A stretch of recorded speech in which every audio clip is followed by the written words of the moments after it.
Welcome to Fantasy Stories. एक जमाने की बात है, एक औरत थी जो दिल से एक नन्हे बच्चे की ख्वाहिश रखती थी। वो बहुत तन्हा थी और उसके पास कोई औलाद न थी जिसके साथ वो खेल सके। एक दिन वो एक परी के पास गई और कहा, बराहे करम मेरी मदद करे, मैं बहुत अकेली हूँ, मेरे पास कोई बच्चा नहीं। परी ने कहा, ये बहुत आसान है, ये जौ का एक दाना लो। ये आम जौ नहीं जो खेतों में उगता है, इसे एक गमले में बो दो और देखो क्या होता है। औरत घर आई और उस दाने को गमले में बो दिया। कुछ ही दिनों में एक बड़ा और निहायत खूबसूरत फूल उगा, जो शक्ल में जौ के दाने जैसा था। उसकी पत्तियां बंद थीं, जैसे अभी कली हो। औरत ने खुश होकर सुनहरी पत्तियां को चूमा।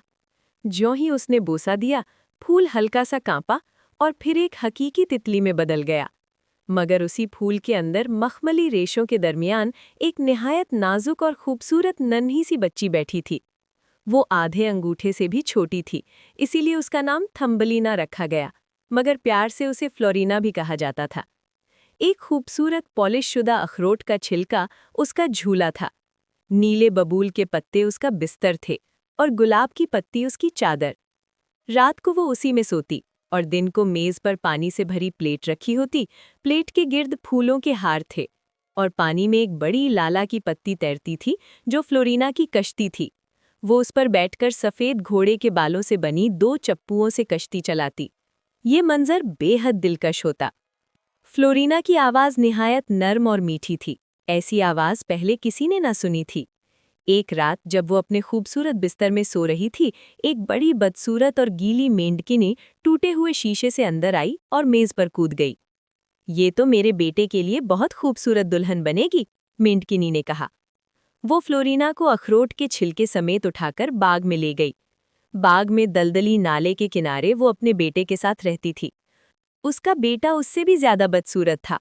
जब उसने सजी हुई नन्ही बच्ची को देखा तो बस इतना बोला, आहिस्ता बोलो, कहीं ये जाग ना जाए और भाग ना जाए।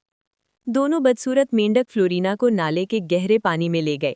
वहां एक कमल के पत्ते पर उसे बिठा दिया ताकि वो भाग ना सके। फ्लोरीना सुबह बहुत जल्द जाग गई। हर तरफ सिर्फ पानी ही पानी देखकर वो जोर जोर से रोने लगी। इधर मेंढकिनी अपने बेटे के साथ शादी की तैयारी कर रही थी। फिर वो फ्लोरीना के पास आए। ये मेरा बेटा है, यही तुम्हारा शौहर होगा, मेंढकिनी ने कहा। ट्र ट्र ट्र, बेटा बोला। मेंढकिनी फ्लोरीना का बिस्तर उठाकर चली गई और उसे अकेला छोड़ दिया। फ्लोरीना रोती रही। उसे बदसूरत मेंढकों के साथ रहने का ख्याल भी बर्दाश्त न था। पानी में मौजूद नन्ही मछलियों ने सब कुछ देख लिया। उन्हें फ्लोरीना की खूबसूरती पर तरस आया। सबने मिलकर कमल के पत्ते का डंठल काट दिया। पत्ता बहता हुआ फ्लोरीना को बहुत दूर ले गया। रास्ते में परिंदे बोले, कितनी प्यारी नन्ही मखलूक है। एक सफेद तितली उसके साथ साथ उड़ने लगी। फ्लोरीना ने अपनी कमर का पटका तितली और पत्ते से बांध दिया। पत्ता और तेज बहने लगा। अचानक एक बड़ा भंबूरा आया और फ्लोरीना को उड़ाकर दरख्त पर ले गया। मगर दूसरे भंबूरों ने उसे बदसूरत कहकर छोड़ दिया। फ्लोरीना रोने लगी और सारा मौसम गर्मा जंगल में अकेली रही। सर्दियां आईं, बर्फ पड़ने लगी। वो तकरीबन जम ही गई थी कि एक चूहिया ने उसे अपने गर्म बिल में पनाह दे दी। जब सर्दी खत्म हुई तो फ्लोरीना एक खुले मैदान में पहुंची। वहां एक खूबसूरत फूल खिला था। जैसे ही उसने उसमें झांका, उसे अपने जैसी एक नन्ही मलिका नजर आई। अचानक सारे फूल खिलने लगे। हर फूल से एक परी निकली। फिर एक चांदी जैसे फूल से एक नन्हा शहजादा निकला। उसने कहा, तुम यहाँ इत्तेफाकन नहीं आई हो, बल्कि तकदीर ने तुम्हें बुलाया है। तुम फूलों की दुनिया की हो। फ्लोरीना की आंखों में खुशी के आंसू आ गए। फूलों की मलिका ने कहा, आज तुमने हमारी रूहों को जगा दिया है। शहजादे ने कहा, अगर तुम चाहो तो हमारी मलिका बन सकती हो।